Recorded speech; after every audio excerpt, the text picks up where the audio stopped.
Jai Shriram. Welcome back to Veena Shridhar's kitchen. ನಾನು ತುಂಬ ದಿವಸ ಆದಮೇಲೆ ವಿಡಿಯೋ ಹಾಕ್ತಾ ಇದ್ದೀನಿ. ಒಂದು ಕ್ಷಮೆ ಇರಲಿ, ಪ್ರತಿ ಸಲ ವಿಡಿಯೋನಲ್ಲಿ ನಾನು ನಿಮಗೆ ಈ ಥರನೇ ಕೇಳ್ತೀನಿ. ಹಾಗೆ ನನ್ನ ಕೆಲಸದ ಒತ್ತಡದಿಂದ ಮತ್ತು ನನಗಿರೋ ಕಮಿಟ್ಮೆಂಟ್ಸ್ ಇಂದ ರೆಗ್ಯುಲರಾಗಿ ವಿಡಿಯೋ ಹಾಕ್ತಾ ಇಲ್ಲ. ಬಟ್ ನಾನು ಆದಷ್ಟು ಟ್ರೈ ಮಾಡಿ ವಿಡಿಯೋಸ್ ಎಲ್ಲ ಹಾಕ್ತಾ ಇದ್ದೀನಿ. ಇವತ್ತಿನ ವಿಷಯ ಏನಂತ ಅಂದರೆ, ನಾನು ನಿಮ್ಮನ್ನು ಒಂದು ಸಂತೋಷವಾಗಿ ತುಂಬ ಇಷ್ಟ ಆಗೋ ಜಾಗಕ್ಕೆ ಕರ್ಕೊಂಡು ಹೋಗ್ತೀನಿ. ಹಾಗೂ ಇಷ್ಟು ದಿವಸ ನಿಮ್ಮ ಜೊತೆ ಶೇರ್ ಮಾಡದೇ ಇರೋ ಒಂದು ವಿಷಯ ನಿಮ್ಮ ಜೊತೆ ಇವತ್ತು ಶೇರ್ ಮಾಡ್ತಾ ಇದ್ದೀನಿ. ನಾನು ನಿಮ್ಮ ಜೊತೆ ಇಷ್ಟು ದಿವಸ ಯಾಕೆ ವಿಷಯ ಶೇರ್ ಮಾಡಿಲ್ಲ ಅಂತಂದರೆ, ನನಗೆ ಇದಿರೋ ನಂಬಿಕೆ ಹಾಗೂ ನಾನು ಬೆಳೆದು ಬಂದಿರೋ ಒಂದು ಪರಿಸ್ಥಿತಿ ಹಾಗೂ ಪರಿಸರ. ನಮ್ಮ ತಾಯಿ ಹೇಳೋರು ಯಾವಾಗ್ಲೂ, ಕೆಲಸ ಆಗೋಕ್ಕಿಂತ ಮುಂಚೆ ಯಾರ ಜೊತೆನೂ ಅದ್ರ ಬಗ್ಗೆ ಮಾತಾಡಬೇಡ. ನಿಮಗೆ ಕೆಲಸ ಆಗಬೇಕು ಅನ್ನೋ ಅದೃಷ್ಟ ಹಾಗೂ ಅದೊಂದು ಪ್ರಾಪ್ತಿ ಅನ್ನೋದಿದೆ ನೋಡಿ, ಅದು ಪ್ರಾಪ್ತಿ ಆಗೋದು ನಿಧಾನ ಆಗುತ್ತೆ, ಇಲ್ಲ ಹೊರಟೋಗ್ಬಿಡುತ್ತೆ. ಬಾಯಲ್ಲಾಡಿದ್ದು ಹಾಗೆ ಬಾಯಲ್ಲೇ ಹೊರಟೋಗ್ಬಿಡುತ್ತೆ ಅಂತ ಹೇಳ್ತಾರೆ. ಸೊ ಅದಕ್ಕೋಸ್ಕರ ನಾನು ನಿಮ್ಮ ಜೊತೆ ಸುಮಾರು ವಿಷಯಗಳು ಶೇರ್ ಮಾಡಿರಲಿಲ್ಲ. ಇವತ್ತು ಎಲ್ಲ ವಿಷಯಗಳು ಹೇಳ್ಕೊಂಡು ಬರ್ತೀನಿ. ಬನ್ನಿ. ಅಲ್ಲಿಗೆ ಹೋಗೋಕ್ಕಿಂತ ಮುಂಚೆ ಅಲ್ಲಿ ಅಡುಗೆ ಮಾಡೋದಕ್ಕೆ ತರಕಾರಿಗಳನ್ನ ಪರ್ಚೇಸ್ ಮಾಡ್ತಾ ಇದ್ದೀನಿ. ನಿಮಗೆ ಹೇಗಿದ್ರೂ ಗೊತ್ತು, ನಾವು ಹೋಟೆಲಲ್ಲಿ ತುಂಬ ಕಮ್ಮಿ ತಿಂತೀವಿ. ಅವಶ್ಯಕತೆ ಇದ್ದಷ್ಟು ಟೈಮ್ನಲ್ಲಿ ಮಾತ್ರ ನಾವು ಹೋಟೆಲಲ್ಲಿ ಔಟ್ಸೈಡ್ ಊಟ ಮಾಡೋದು. ಆದಷ್ಟು ನಾನು ಕ್ಯಾರಿ ಮಾಡ್ತೀನಿ ಅಂತ ಅಂದ್ಬಿಟ್ಟು ಸುಮಾರು ವಿಡಿಯೋಗಳಲ್ಲಿ ತೋರಿಸಿದ್ದೀನಿ ಹಾಗೂ ವಿಷಯಗಳು ಶೇರ್ ಮಾಡಿದ್ದೀನಿ. ನಾಟ್ ದಟ್ ಹೊರಗಡೆನೇ ತಿನ್ನಲೇಬಾರ್ದು ಅಂತ ನಾನು ಹೇಳಲ್ಲ. ಇವಾಗ ನನಗೆ ಪರಿಚಯದವ್ರು ಹೇಳಿದ್ರು, ಅವಶ್ಯಕತೆ ಮತ್ತು ಅನಿವಾರ್ಯತೆ ಇದಿದ್ರೆ ಮಾತ್ರ ಹೋಟೆಲಲ್ಲಿ ಹೊರಗಡೆ ತಿನ್ನಬೇಕು, ಇಲ್ಲದೆ ಹೋದರೆ ಅವಶ್ಯಕತೆ ಇಲ್ಲ ಮೇಡಮ್ ನಮಗೆ ಅಂತ ಅಂದ್ಬಿಟ್ಟು. ಮತ್ತೆ ಬ್ಯಾಕ್ ಟು ದ ಪಾಯಿಂಟ್, ವಿಷಯಗಳು ಯಾರ ಜೊತೆನೂ ಶೇರ್ ಮಾಡ್ಬೋದು ಮಾಡಬಾರ್ದು ಅನ್ನೋ ವಿಷಯಕ್ಕೆ ಬಂದರೆ, ಹೌದು, ನನಗೆ ತುಂಬ ಸಲ ಎಕ್ಸ್ಪೀರಿಯೆನ್ಸ್ ಆಗಿದೆ. ನಾನೇ ಸಿಂಪಲ್ ವಿಷಯನೇ ತಗೊಳ್ಳಿ. ಇವಾಗ ನಮ್ಮ ಕೆಲವು ರಿಲೇಟಿವ್ಸ್ ಹತ್ರ, ಯಾರ ಹತ್ರನಾದರೂ ಫ್ರೆಂಡ್ಸ್ ಹತ್ರನೋ ಯಾರನ್ನೂ ಪರ್ಟಿಕ್ಯುಲರ್ ಆಗಿ ಹೇಳ್ತಾ ಇಲ್ಲ, ಬಟ್ ನಾನು ಸರ್ಕಲ್ ಹೇಳ್ತಾ ಇರೋದು. ನಾನು ಇದು ಮಾಡಿದ್ದೀನಿ ನೋಡಿ, ನಾನು ಇಷ್ಟು ಕಷ್ಟಪಟ್ಟಿದ್ದೀನಿ, ಇದು ರೆಡಿಯಾಗಿದೆ ನನ್ನ ಪ್ರಾಡಕ್ಟು, ಈ ಥರ ಎಲ್ಲ ಕೆಲಸ ಮಾಡಿದ್ದೀನಿ ನಾನು ಅಂತ ನಾನು ಹೇಳಕ್ಕೆ ಹೋದರೆ, ಇಲ್ಲ ವಿಡಿಯೋ ತೋರ್ಸಕ್ಕೆ ಹೋದರೆ ಸುಮಾರು ಜನ ಗಮನನೇ ಕೊಡಲ್ಲ. ಒಂಥರ ನೆಗ್ಲೆಕ್ಟ್ ಮಾಡಿ ಹೊರಟೋಗ್ಬಿಡ್ತಾರೆ. ಯಾಕೆ ಬೇಕು ನಮಗದು? ಬೇಕಾಗಿಲ್ಲ ಅಲ್ವಾ ಅದು ನಮಗೆ? ಅವ್ರ ಹತ್ರ ನಮ್ಮ ವಿಷಯನ ಶೇರ್ ಮಾಡಿಕೊಂಡು ಅವರಿಂದ ಒಂದು ನಿಕೃಷ್ಟತೆ ನಾವು ಎದುರುಗೊಳ್ತೀವಿ ಅಂತ ಅಂದರೆ ಯಾಕೆ ಹೇಳಬೇಕು? ನಮಗಿರೋ ಅಷ್ಟೇ ಉತ್ಸಾಹ ಅವ್ರಿಗೂ ಇರಬೇಕು ಅಂತ ನಾವು ಎಕ್ಸ್ಪೆಕ್ಟ್ ಮಾಡೋಕ್ಕಾಗೋದಿಲ್ಲ ಅಲ್ವಾ? ಅವಾಗ ಏನಾಗುತ್ತೆ ಅಂದರೆ, ನಮ್ಮನ್ನು ಡಿಮೋಟಿವೇಟ್ ಮಾಡ್ಕೊಂಡಂಗೆ ಆಗುತ್ತೆ. ನಮಗೆ ನಾವೇ ಅವಮಾನ ಮಾಡ್ಕೊಂಡಂಗೆ ಆಗುತ್ತೆ ಅಂತ ನನ್ನ ನಂಬಿಕೆ. ಯಾಕೆ ಅಂದರೆ, ನಮಗಿರೋ ಅಷ್ಟೇ ಉತ್ಸಾಹ ಅವರಿಂದ ಎಕ್ಸ್ಪೆಕ್ಟ್ ಮಾಡೋಕ್ಕೂ ಆಗಲ್ಲ. ಆ ಒಂದು ಎಕ್ಸ್ಪ್ರೆಷನ್ ಅವರಿಂದ ನಾವು ಎದುರುಗೊಳ್ಳೋಕ್ಕೂ ಖಂಡಿತ ಆಗೋದಿಲ್ಲ. ನಮಗಿರೋಷ್ಟು ಇಂಟ್ರೆಸ್ಟು ಅವ್ರಿಗೂ ಇರಬೇಕು ಅಂತ ಖಂಡಿತ ಸಾಧ್ಯ ಇಲ್ಲ. ಇದು ನಮ್ಮ ಜೀವನ. ನಾವೇನಾದರೂ ಸಾಧನೆ ಮಾಡಬೇಕು ಅನ್ನೋ ಉತ್ಸಾಹ ನಮಗೆ ಮಾತ್ರ ಇರುತ್ತೆ. ಅದಕ್ಕೆ ಉತ್ತೇಜನ ಕೊಡೋವಂಥ ದೊಡ್ಡ ಮನಸ್ಥಿತಿ ಯಾರಿಗೂ ಇರಲ್ಲ ಈಗಿನ ಪ್ರಪಂಚದಲ್ಲಿ. ಮತ್ತು ಕೆಲವರಿಗೆ ನಾವು ಶೇರ್ ಮಾಡಿದಾಗ ನಮಗೆ ಕಣ್ದೃಷ್ಟಿನೂ ಆಗ್ಬೋದು.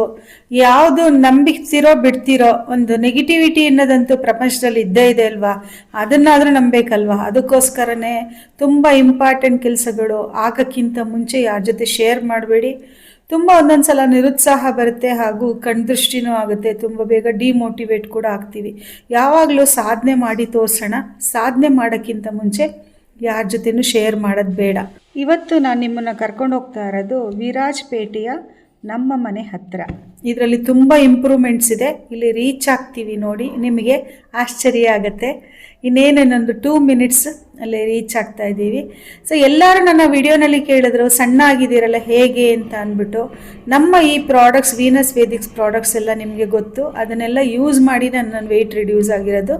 ಸೊ ನಾವಿಲ್ಲಿ ಕೃಷ್ಣಜ ಗ್ರೀನ್ಸ್ಗೆ ಬಂದಿದ್ದೀವಿ. ಇವಾಗ ಕೃಷ್ಣಜ ಗ್ರೀನ್ಸ್ ನಾನು ಆಲ್ರೆಡಿ 2 ವಿಡಿಯೋ ಹಾಕಿದ್ದೀನಿ, ಏನೇನಲ್ಲಿ ಫೆಸಿಲಿಟಿ ಇದೆ ಹಾಗೂ ಹೇಗೆ ಸೈಟ್ಗಳು ಪರ್ಚೇಸ್ ಮಾಡ್ಬೋದು ಅಂತ ಅಂದ್ಬಿಟ್ಟು. ತುಂಬ ಜನಕ್ಕೆ ಲಿಂಕ್ ಕೂಡ ಕೊಟ್ಟಿದ್ದೆ. ನೀವು ಅವ್ರದ್ದು ನಂಬರೆಲ್ಲ ಡೈರೆಕ್ಟಾಗಿ ಅವ್ರ ಹತ್ರನೇ ಮಾತಾಡ್ಕೊಳ್ಳಿ ಅಂತ ಅಂದ್ಬಿಟ್ಟೆಲ್ಲ ನಾನು ಹೇಳಿದ್ದೆ. ಸೊ ತುಂಬ ಜನ ಟ್ರೈ ಮಾಡಿ ಒಂದು 3-4 ಜನ ತೊಗೊಂಡ್ರು ಅನಿಸುತ್ತೆ, ನನಗಷ್ಟು ಗೊತ್ತಿಲ್ಲ ಏನು ಅಂತ ಅಂದ್ಬಿಟ್ಟು. ಸೊ ಇವಾಗ ಒಳಗಡೆ ಬಂದಿದ್ದೀವಿ. ಇದೇ ಕಾಣಿಸ್ತಾ ಇರೋದೇ ನಮ್ಮ ಅರಮನೆ. ನಮ್ಮ ಪುಟ್ಟ ಅರಮನೆಗೆ ಬನ್ನಿ ಇವಾಗ. ಸೊ ಬನ್ನಿ ಇವಾಗ ರೀಸೆಂಟಾಗಿ ಕನ್ಸ್ಟ್ರಕ್ಷನ್ ಆಗಿದೆ.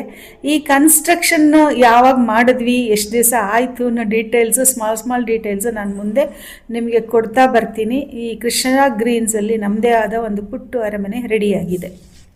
ನಾವು ಬೆಳಗ್ಗೆನೇ ಹೊರಟಿದ್ವು. ಇಲ್ಲಿ ಬರೋಷ್ಟರಲ್ಲಿ ಮಧ್ಯಾಹ್ನ ಆಯಿತು.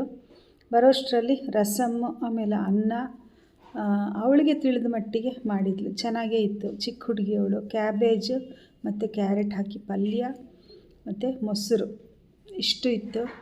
ಚೆನ್ನಾಗಿತ್ತು. ಆ ಹಸುವಿಗೆ ರುಚಿಯಾಗಿ ತುಂಬಾ ಚೆನ್ನಾಗಿತ್ತು ಊಟ ಮಾಡೋಕ್ಕೆ. ನಮಗೆ ಎಲ್ಲಿ ಹೋದರೂ ಫಸ್ಟು ಈ ಫೋನಂತೂ ನಮ್ಮನ್ನು ಬಿಡಲ್ಲ, ನಾವು ಫೋನ್ ಬಿಡಲ್ಲ ಅಲ್ವಾ. ಆ ಥರ ಇಲ್ಲಿ ವೈಫೈ ಕನೆಕ್ಷನ್ ಕೊಡ್ಸೋಕ್ಕೆಲ್ಲ ಓಡಾಡ್ತಾ ಇದ್ದಾರೆ. ಇದೇ ಫಸ್ಟ್ ಹೌಸ್ ಆಗಿರೋದ್ರಿಂದ ಇವಾಗ ಫಸ್ಟು ತೊಗೊಂಡ್ಬಿಟ್ರೆ ಆಮೇಲೆ ಎಲ್ಲದಕ್ಕೂ ಕನೆಕ್ಷನ್ನು ಸರಿ ಹೋಗುತ್ತೆ ಅಂತ. ಸೊ ಇದು ಫಸ್ಟ್ ಟೈಮ್ ಆಗಿರೋದ್ರಿಂದ ಸ್ವಲ್ಪ ಕೆಲಸಗಳು ಜಾಸ್ತಿ ಇತ್ತು. ಹಾಗೆ ನಮಗೂ ಬೇರೆ ಏನು ಕೆಲಸ ಇಲ್ಲದೆ ಇರೋದ್ರಿಂದ ನಿಂತ್ಕೊಂಡು ನೋಡ್ತಾ ಇದ್ವು. ಅಲ್ಲಿ ಬೇರೆದೆಲ್ಲ ಕನೆಕ್ಷನ್ ಸರಿಯಾಗಿ ಬರಲ್ಲ ಅಂತ ಅಂದ್ಬಿಟ್ಟು ಇದೊಂದು ಅರೇಂಜ್ಮೆಂಟ್ ಮಾಡಲೇಬೇಕು ಅಂತ ಅಂದ್ಬಿಟ್ಟು ಫಸ್ಟ್ ಥಿಂಗ್ ಅದು ಮಾಡ್ತಾಯಿದ್ದೀವಿ. ಈ ಸೀಸನಲ್ಲಿ ವೀಡ್ ಅಂದರೆ ಕಳೆಗಳನ್ನ ಈ ಕಾಫಿ ಗಿಡದ ತಳದಲ್ಲಿ ಬೆಳೆದಿರುತ್ತಲ್ಲ ಅದೆಲ್ಲ ಕೀಳಕ್ಕೆ ಒಂದು ದೊಡ್ಡ ಗ್ರೂಪ್ ಬಂದಿದೆ. ಈ ಕಾಫಿ ಗಿಡ ಕುಳ್ಳದಾಗಿರೋದ್ರಿಂದ ಅದ್ರ ಮೇಲೆ ಕೆಳಗಡೆ ಬಗ್ಗಿ ಗಿಡ ಕೀಳೋದಾಗಲಿ ಏನೂ ಮಾಡೋಕ್ಕಾಗೋದಿಲ್ಲ. ಅದಕ್ಕೆ ಒಂದು ಸಪ್ರೇಟ್ ಈ ಗ್ರಾಸ್ ಕಟ್ರ್ ಥರ ಒಂದು ಮಿಷಿನ್ ಇಟ್ಕೊಂಡಿದ್ದಾರೆ, ಥರ ಪುಟ್ಟದು.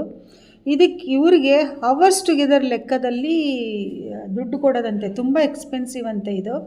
ಅಂದರೆ ಇವ್ರ ಕೆಲಸ ಅಷ್ಟೇ ಕಷ್ಟನೂ ಇರ್ಬೋದು, ಹಾಗೆ ದುಡ್ಡು ಜಾಸ್ತಿ ಇರುತ್ತೆ. ನಾನು ಫಸ್ಟು ಈ ಕೃಷ್ಣ ಗ್ರೀನ್ಸ್ ಬಗ್ಗೆ ವಿಡಿಯೋ ಹಾಕಿದಾಗ ಇಲ್ಲಿ ನಾವು ಲ್ಯಾಂಡ್ ತೊಗೊಳ್ತಿದ್ದೀವಿ ಅಂದಾಗ ತುಂಬ ಜನ ಅಷ್ಟು ದೂರ ಹೋಗ್ತಿದ್ದೀರಾ, ಸೇಫ್ಟಿ ಪ್ರಶ್ನೆ, ಹಾಗೆ ಹಿಂಗೆ ಎಲ್ಲ ಬಗ್ಗೆನೂ ಮಾತಾಡ್ಬಿಟ್ರು. ಆಮೇಲೆ ನನಗೆ ಈಚೀಚೆಗೆ ಇನ್ನೂ ವಿಷಯಗಳು ಗೊತ್ತಾದ್ಮೇಲೆ ನಿಮ್ಮ ಜೊತೆ ಶೇರ್ ಮಾಡ್ಕೊಳ್ಳೋಣ ಅಂದ್ಕೊಳ್ತಾ ಇದ್ದೀನಿ. ಅದೇನಂದರೆ ಇಲ್ಲಿ ಆನೆ ಎಲ್ಲ ಇರೋದಂತೂ ನಿಜ. ಆನೆಗಳು ಈ ಹಣ್ಣಿನ ಮರಗಳೆಲ್ಲ ಇದ್ದರೆ ಬಂದ್ಬಿಡುತ್ತಂತೆ, ಹಲಸಿನ ಹಣ್ಣು ವಾಸನೆ ಅದಕ್ಕೆಲ್ಲ ಅದಕ್ಕೂ. ಸೊ ಅದಕ್ಕೆ ಈ ಟೀಮ್ ಏನು ಮಾಡಿದ್ದಾರೆ ಅಂತಂದರೆ ಹಣ್ಣಿನ ಮರಗಳನ್ನೆಲ್ಲ ಯಾವುದೂ ಕಡ್ದಿಲ್ಲ. ಆದರೆ ಹಲಸಿನ ಹಣ್ಣಿನ ಮರದಲ್ಲಿ ಒಂದು ಚಿಕ್ಕ ಕಾಯಿ ಆಗಿದ ತಕ್ಷಣ ಎಲ್ಲ ಕಟ್ ಮಾಡಿ ಬಿಸಾಕ್ಬಿಡ್ತಾರಂತೆ, ಅದ್ರ ವಾಸನೆಗೆಲ್ಲ ಬರುತ್ತೆ ಅಂತ ಅಂದ್ಬಿಟ್ಟು ಅದೆಲ್ಲ ಡಿಸ್ಪೋಸ್ ಮಾಡಿಬಿಡ್ತಾರಂತೆ. ಅಷ್ಟು ಸೇಫ್ಟಿ ಮೆಷರ್ಸ್ ಇಲ್ಲಿ ತಗೊಳ್ತಾರೆ. ಹಾಗೆ ಇವಾಗ ಇಲ್ಲಿ ಡಿಫ್ರೆಂಟ್ ಬೇರೆ ಮರಗಳೆಲ್ಲ ಟೀಕು ಅದೆಲ್ಲ ಹಾಕ್ತಾ ಇದ್ದಾರೆ. ನೋಡಿ ಸೂರ್ಯ ಮುಳುಗ್ತಾ ಇದೆ. ನಾವು ಮಧ್ಯಾಹ್ನ ಇಲ್ಲಿ ಬಂದು ರೀಚ್ ಆಗಿದ್ದು. ಅಲ್ಲಿಂದ ಇಲ್ಲಿ ತನಕನೂ ನಾನು ನೇಚರ್ನ ನೋಡ್ತಾನೆ ಇದ್ದೀನಿ. ಸರಿಯಾಗಿ ಮನೆ ಒಳಗಡೆನೇ ಇಲ್ಲ, ಊಟ ಮಾಡಿದ್ದು ಬಿಟ್ಟು ಆಚೆನೇ ಇದ್ದೀನಿ. ಅಷ್ಟು ಚೆನ್ನಾಗಿದೆ. ಇಲ್ಲಿ ಹತ್ತಿರದಲ್ಲಿ ಒಂದು ಶಿವನ ದೇವಸ್ಥಾನ ಇದೆಯಂತೆ, ಅಲ್ಲಿಗೆ ಆದರೆ ಹೋಗ್ಬಿಟ್ಟು ಬರೋಣ ಅಂತ ಅಂದ್ಕೊಂಡಿದ್ದೀವಿ. ಈವ್ನಿಂಗ್ ಡಿಫ್ರೆಂಟ್ ಕಲರ್ ಹೂಗಳು ಹಾಗೂ ಪಪ್ಪಾಯ ಮರ. ಈ ಪಪ್ಪಾಯ ಮರದಲ್ಲಿ ಲಾಸ್ಟ್ ಟೈಮು ಕಾಯಾಗಿತ್ತು, ಅದನ್ನು ನಾನು ತೊಗೊಂಡೋಗಿ ಪಲ್ಯ ಕೂಟ್ ಮಾಡಿದೆ. ಈ ನೆಲದ ಗುಣನೋ ಏನೋ ಭಾಳ ಟೇಸ್ಟಿಯಾಗಿತ್ತು. ಇವಾಗಲೂ ಒಂಚೂರು ಹಣ್ಣಾದಂಗಿದೆ, ಅದು ನಾನು ಊರಿಗೆ ಹೋಗ್ಬೇಕಾದ್ರೆ ಕಿತ್ಕೊಂಡು ತೊಗೊಂಡು ಹೋಗ್ತೀನಿ. ನೇಚರ್ ನೋಡಿ ಎಷ್ಟು ಚೆನ್ನಾಗಿದೆ ಅಂತ ಅಂದರೆ ನನಗೆ ಇವಾಗ ನೇಚರ್ ಬಗ್ಗೆನೇ ಈ ವಿಡಿಯೋನಲ್ಲಿ ಮಾತಾಡ್ತಿದ್ದೀನಿ ಅಂತ ಅನಿಸುತ್ತೆ. ಅದನ್ನು ಆಸ್ವಾದಿಸೋ ಗುಣ ಇದ್ಬಿಟ್ರೆ ನಮಗೆ ಏನು ಈ ಡಿಪ್ರೆಷನ್ ಆಗಲಿ, ಆಮೇಲೆ ಆಂಗ್ಸೈಟಿ ಇಶ್ಯೂಸ್ ಆಗಲಿ ಯಾವುದೂ ಇರಲ್ಲ. ಮೈಂಡ್ ಕಾಮ್ ಆಗಿಬಿಡುತ್ತೆ. ಸುಮಾರು ಜನ ಡಾಕ್ಟರ್ಸ್ ಎಲ್ಲ ಹೇಳಿರೋದಂದ್ರೆ ಗ್ರೀನ್ರಿ ನೋಡಿದ್ರೆ ಕಣ್ಣು ಕೂಡ ದೃಷ್ಟಿ ಚೆನ್ನಾಗಾಗುತ್ತೆ, ಹಾಗೂ ಮನಸ್ಸು ಕೂಡ ಉಲ್ಲಾಸಕರವಾಗುತ್ತೆ. ಥೈರಾಯ್ಡ್ ಇರೋರ್ಗೆ ನೋಡಿ, ಬೆಳಗ್ಗೆ ಹೊತ್ತು ನೀವು ಹುಲ್ಲು ಮೇಲೆ ಓಡಾಡಿ, ಹುಲ್ಲು ಮೇಲೆ ವಾಕ್ ಮಾಡಿ ಅಂತ ಹೇಳ್ತಾರೆ. ಯಾಕೆಂದರೆ ಮನಸ್ಸು ನಿರಾಳವಾಗುತ್ತೆ, ಮೈಂಡ್ ಫೆಟೀಗ್ ಹೋಗುತ್ತೆ, ಹಾಗೂ ಒಂದು ಮೂಡ್ ಫ್ಲಕ್ಚುಯೇಷನ್ ಅಂತಾರೆ ನೋಡಿ, ಮೂಡ್ ಸ್ವಿಂಗ್ ಅಂತಾರೆ, ಅದನ್ನು ಕೂಡ ಕಡಿಮೆ ಆಗುತ್ತೆ. ಇವಾಗ ನೋಡಿ ಮನೆ ಕಾಣಿಸ್ತಾ ಇದೆ. ಇದ್ರ ಬಗ್ಗೆ ಇನ್ನೂ ಡೀಟೇಲ್ಸ್ ಎಲ್ಲ ನಾನು ಮುಂದಿನ ವಿಡಿಯೋಗಳಲ್ಲಿ ನಾನು ಖಂಡಿತ ನಿಮ್ಮ ಜೊತೆ ಶೇರ್ ಮಾಡ್ಕೊಳ್ತೀನಿ. ಸೊ ರಾತ್ರಿ ಆಯಿತು, ಇವಾಗ ನೆಕ್ಸ್ಟು ಡಿನ್ನರ್ ಯೋಚನೆ. ಸೊ ಈ ಪ್ರಶಾಂತವಾದ ವಾತಾವರಣದಲ್ಲಿ ಖಾರವಾಗಿ ಬಿಸಿಯಾಗಿ ಏನಾದರೂ ಮಾಡ್ಕೊಂಡು ತಿನ್ನಬೇಕು ಅಂತ ಇಷ್ಟ ಆಗ್ತಿದೆ. ನೋಡೋಣ ಅಡುಗೆ ಮನೇಲಿ ಹೋಗಿ ಏನೇನು ಸಾಮಾನಿದೆ, ಏನೇನು ಮಾಡ್ಬೋದು ಅಂತ ಅಂದ್ಬಿಟ್ಟು. ಇದು ಸಿಟಿಯಿಂದ ಭಾಳ ಹತ್ತಿರ ಇರೋದ್ರಿಂದ ನಮಗೆ ಏನು ಬೇಕೋ ಬೇಗ ತಕ್ಷಣ 10 ಮಿನಿಟ್ಸಲ್ಲಿ ಹೋಗಿ ತರ್ಬೋದು. ಆ ಥರ ಒಂದು ಲೋನ್ಲಿ ಪ್ಲೇಸಲ್ಲೆಲ್ಲ ಇಲ್ಲ ಇದು. ಅದು ಒಂದು ಪ್ಲಸ್ ಪಾಯಿಂಟ್. ನಾವಿಲ್ಲಿ ಜಾಗ ತೊಗೊಂಡಿರೋದಕ್ಕೂ ಒಂದು ಖುಷಿ ಆಗುತ್ತೆ ನಿಜವಾಗ್ಲೂ. ಎವ್ರಿ ಟೈಮ್ ಅಷ್ಟು ದೂರ ಹೋಗಬೇಕು ಅಂತ ಇಲ್ಲ, ಏನೂ ಇಲ್ಲ, ಎಲ್ಲ ಫೆಸಿಲಿಟೀಸು ಸುತ್ತಮುತ್ತ ಇದೆ. Thank you for watching. ನಮಸ್ಕಾರ.